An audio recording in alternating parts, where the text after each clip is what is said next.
The first time I realized that there was an academic life beyond a bachelor's degree was when I lived near UCLA campus. I made a few friends at UCLA, some of them in graduate programs. I had never really considered what it would be like to have a graduate degree before. After all, I could barely believe I would survive a bachelor's degree. School's always been challenging for me, and I've always felt like I'm not smart enough. As a child, I was woefully behind in math, and I was pigeonholed in some of the lower level classes. And yet, here was this fantastic world where everyone called it undergrad, which hinted that there was a plan to level up. What a world! When I moved back to school in Idaho, I put that consideration on the shelf. I had work to do, and some really big changes to my academic plan. I changed from a communication degree to an art education degree. 2 years of my education gone. I had some major catching up to do, and I did not feel like I would get done any faster. Remember how I said I wasn't good at school? I'm a slow worker. Undergrad felt like forever. A good friend of mine at the time moved nearby for his master's degree. We'd chat about all of the work he was doing in his program. I heard about what a graduate program really sounded like day to day. We started dating. We were pretty serious, and I remember asking, with bated breath, if maybe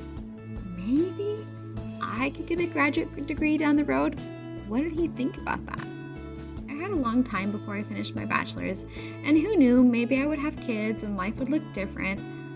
But I kept thinking, it would be kind of a boss move, right? When I voiced aloud the question of, could I do this, my eyes opened wide and I felt that this was what I wanted.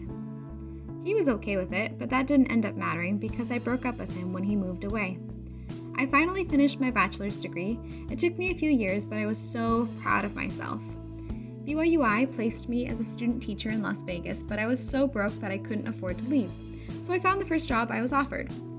Big no-no. Lesson learned, research and apply to every job.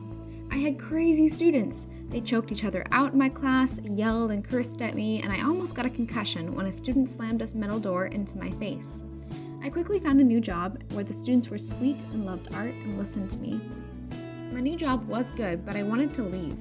I knew that I needed to be in Las Vegas for a few reasons, for my students, for my close friends, but I also knew it was temporary. Finally, in fall 2020, it felt right to actually make a change. Before this, I would apply to different jobs out of state, but they never felt right, and I would be irritated. In the middle of a class, however, I heard this clear message in my heart. It's time to research graduate programs. I was so excited. I've always been a strong, independent woman who forges her own path, and I don't wait around for guidance.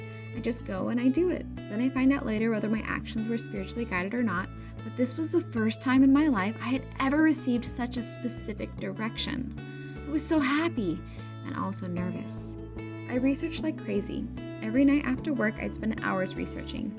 I settled on 4 schools: the University of Texas, Austin, because then I could live nearby my sister and her family; Virginia Commonwealth University, because it is beautiful and I've always dreamed of living in the East Coast; BYU, because the program was made for working professionals; and University of Utah, because it synthesized multiple art forms and it was project-based. I received acceptance to each program. What a choice! Virginia and Texas didn't fit right. The jobs I applied to didn't reach out to me. The schooling wasn't realistic with a full-time job. It felt off.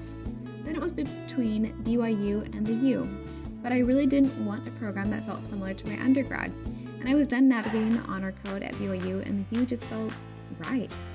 The U's Math program wasn't just pedagogy and theories and talking and busy work. It was activities and movement and advocacy, and it fit my teaching philosophy. Once I accepted the U, I kept feeling more and more bright.